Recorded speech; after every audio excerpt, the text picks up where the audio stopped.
Twitter पर महाराज जी मुझे एक ने कहा कि भारत के मुसलमान बहुत शांति प्रिय है, ऐसा आप स्वीकार करिए। तो मैंने कहा कि भारत के हिंदू भी भारत के मुसलमानों के जैसे बन जाए, यही मैं चाहता हूं, उतने ही शांति प्रिय बन जाए तो काम हो जाएगा। तो इसलिए शांति, क्योंकि आपने वही बात करनी चाहिए। हालांकि मुझे मतलब इन्होंने महानता दिखाई, हाथ जोड़ा है, लेकिन अगर हाथ जोड़ी हुई मूर्ति और हाथ जोड़ी हुई अपील भी समझ में ना आए तो फिर इतिहास में इसके उदाहरण हैं, हमको वो भी जाना पड़ेगा।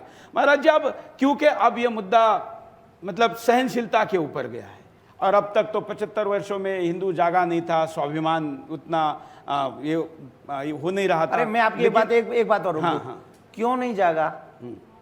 क्योंकि जगने ही नहीं दिया। बिल्कुल, हमें वो गोली खिलाई जाती थी कि नहीं नहीं अकबर द ग्रेट बोले सो गए। हाँ, अकबर द ग्रेट बोले नहीं हम तो सो रहे हैं। फलाने द ग्रेट, ये वो साइंसा का रोड है, जो फलाने ढिमका का रोड है। हमें कभी बताया नहीं गया कि इस देश में राम द ग्रेट भी हो सकते हैं।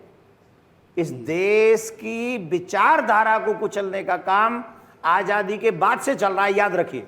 बिल्कुल। मैं एक बात सीधी, ये भारत ऋषि मुनियों का भूमि है भाई।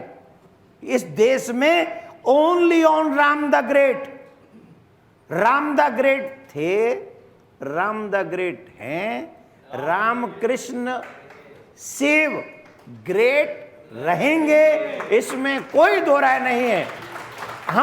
हम डिनाई नहीं करते कि कुछ बाहरी आक्रांत आए थे जिन्होंने हमारी संस्कृति को तोड़ने का, मिटाने का प्रयास किया, लेकिन एक बात उनको भी याद होगी कि उनके बाप में भी इतनी हिम्मत नहीं थी कि वो हमें मिटा सके। बिल्कुल। आज भी इतने दिनों उनके आक्रमण के बाद भी आज भी हम यहां बैठ के सुदर्शन न्यूज पे बात कर रहे हैं ना। क्यों कर रहे हैं? क्योंकि हमारा बाप बाप है, समझ रहे हैं ना।